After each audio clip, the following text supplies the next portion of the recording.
850 ವರ್ಷದ ಹಿಂದೆ ಅಣ್ಣ ಬಸವಣ್ಣ ಈ ನಾಡಿನಲ್ಲಿ ಜನ್ಮ ತಾಳಿ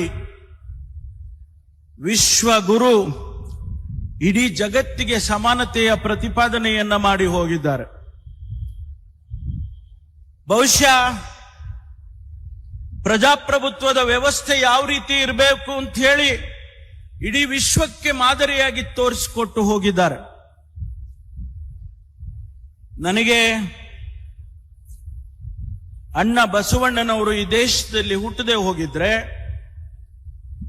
ಸಮಾನತೆಯನ್ನ ಪ್ರತಿಪಾದನೆ ಮಾಡದೆ ಹೋಗಿದ್ರೆ, ಬಹುಶಃ ಇಂದಿನ ಭಾರತದ ಸಂವಿಧಾನದಲ್ಲಿ ಸಮಾನತೆಯ ಕೂಗನ್ನ, ಸಮಾನತೆಯನ್ನ ಪ್ರತಿಪಾದನೆ ಮಾಡ್ತಾ ಇದ್ರೋ ಇಲ್ವೋ ಅನ್ನೋ ಅನುಮಾನ ಕೂಡ ನನಗೆ ಬರುತ್ತೆ.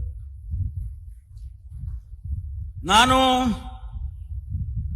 ಲಂಡನ್ನಿಗೆ ಹೋದಂತಹ ಸಂದರ್ಭದಲ್ಲಿ ಅಲ್ಲಿ ಬ್ರಿಟಿಷ್ ಪಾರ್ಲಿಮೆಂಟಿನ ಎದುರುಗಡೆ ಥೇಮ್ಸ್ ನದಿಯ ದಡದಲ್ಲಿ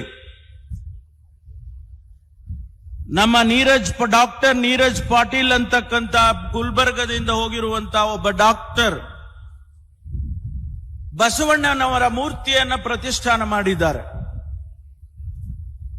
ನನಗೆ ಗೊತ್ತಿದೆ ಸನ್ಮಾನ್ಯ ಯಡಿಯೂರಪ್ಪನವರು ಅದಕ್ಕೆ ಹಣ ಕೊಟ್ಟಿದ್ರು.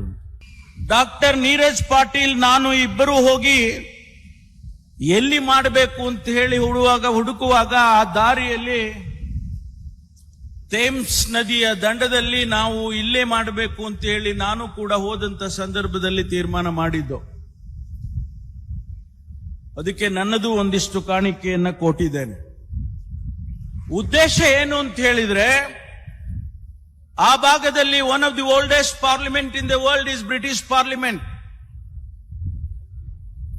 ಅದಕ್ಕೂ ಇನ್ನ ಹಿಂದೆ ಹೋಗಿರ್ತಕ್ಕಂಥ ನಮ್ಮ ದೇಶದಲ್ಲಿ, ಭಾರತದಲ್ಲಿ ಪಾರ್ಲಿಮೆಂಟ್ ಅನ್ನ ಮಾಡಿದಂತಹದ್ದನ್ನ ಅಣ್ಣ ಬಸವಣ್ಣ ಅಲ್ಲಿ ಕಾಣ್ತಾರೆ ಅಂತ ಹೇಳಿದ್ರೆ, ಇಡೀ ವಿಶ್ವಕ್ಕೆ ಬಸವಣ್ಣನವರ ಪ್ರತಿಪಾದನೆ, ಬಸವಣ್ಣನವರ ಮಾತುಗಳು ಅಲ್ಲಿ ಹೋಗ್ತವೆ ಅನ್ನೋದನ್ನ ತಾವು ಯೋಚನೆ ಮಾಡ್ಕೋಬೇಕು.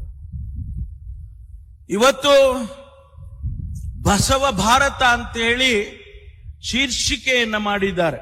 ಬಸವ ಭಾರತ, ಇಡೀ ಭಾರತ ಬಸವ ಆಗ್ಬೇಕು. The whole India should become Basava Bharat. The whole India should become Basava's philosophy.